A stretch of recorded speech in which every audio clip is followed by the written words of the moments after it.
বাঙালি খানায় সবাইকে স্বাগত জানাই। আপনারা তো অনেকভাবে ইলিশ মাছ ভাপা করে খেয়েছেন।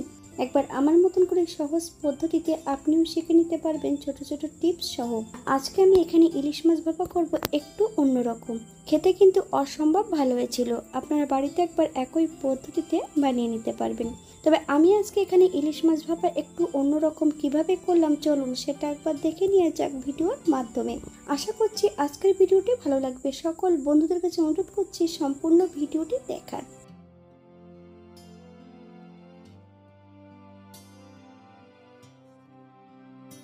এখানে আমি আগের থেকে একটা গোটা মাছ নিয়ে নিয়েছি। মাছটাকে কেটে ধুয়ে পরিষ্কার করে নিতে হবে।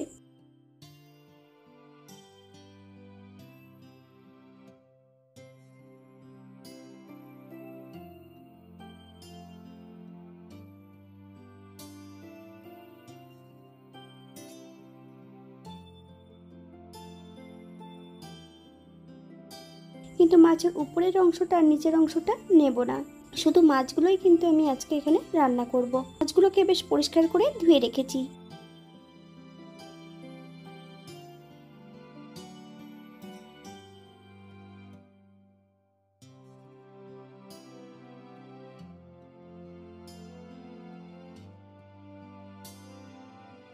বাঙালি রান্না ঘরোয়া উপকরণ দিয়ে। আপনাদের যদি রান্নাগুলো পছন্দ হয় তাহলে চ্যানেলটি সাবস্ক্রাইব করে দিয়ে পাশে থাকবেন। পাশে থাকা বেলটি বাজিয়ে দেবেন, নইলে নিত্য নতুন রান্নার নোটিফিকেশন পাবেন না। এই চ্যানেলে বিভিন্ন ধরনের আমিষ নিরামিষ রেসিপি দেওয়া আছে। আপনাদের যদি পছন্দ হয় তাহলে চ্যানেলটি ঘুরে একবার দেখে নেবেন।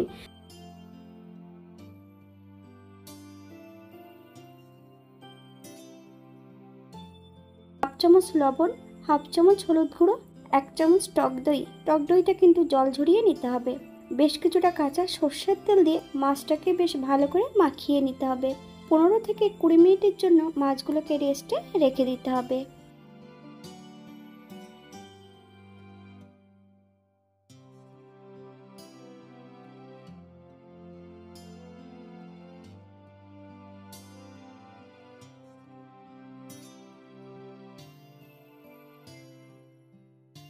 অপর দিক থেকে আমি বেশ কিছুটা মশলা বেটে নেব। থেকে আমি 1 চামচ সর্ষে জলে ভিজিয়ে রেখেছি। বেশ কিছুটা গ্রেট করা নারকেল, 4-5টা কাঁচা লঙ্কা বেশ মিহি করে বেটে নিতে হবে।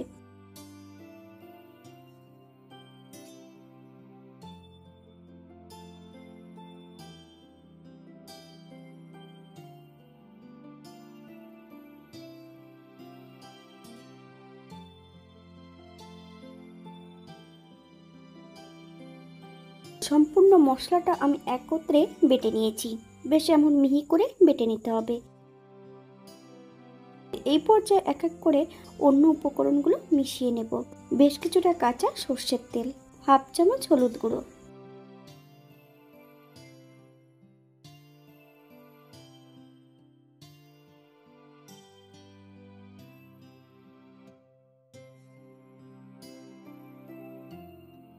এই পর্যায়ে সম্পূর্ণ মাছের মধ্যে অ্যাড করে দেব। বেশ ভালো করে মাছের গায়ে মাখিয়ে নিতে হবে।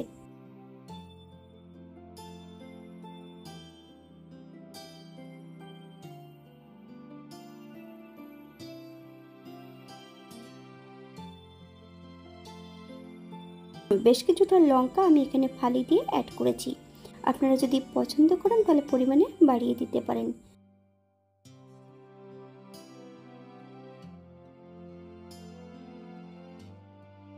একটা এয়ারটাইট টিফিন বক্স আমি এখানে নিয়ে নিয়েছি। পরপর সম্পূর্ণ মাছগুলো গ্রেভি সহ অ্যাড করে দেব।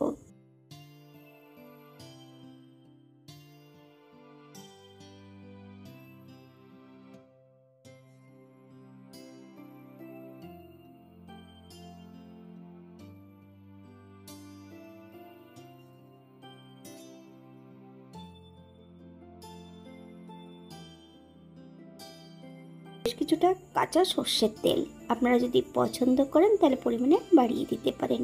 কয়েকটা কাঁচা লঙ্কা উপর থেকে আমি ফালি দিয়ে অ্যাড করেছি। এই রান্নাটিতে কিন্তু জল অ্যাড করার প্রয়োজন হবে না। আপনাদের যদি গ্রেভির প্রয়োজন হয় তাহলে আপনারা এখানে জল অ্যাড করতে পারেন। তবে মাছের থেকে যে নিজস্ব জলটা ছাড়বে সেটাই কিন্তু অনেকটা গ্রেভি হয়ে যাবে।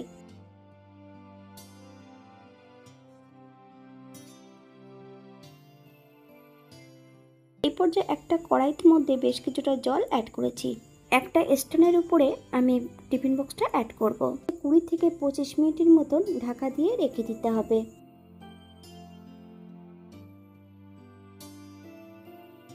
25 মিনিট পর থেকে 7 মিনিটের জন্য রেস্টে রাখতে হবে, নইলে টিফিন বক্সটা কিন্তু ফুলবে না।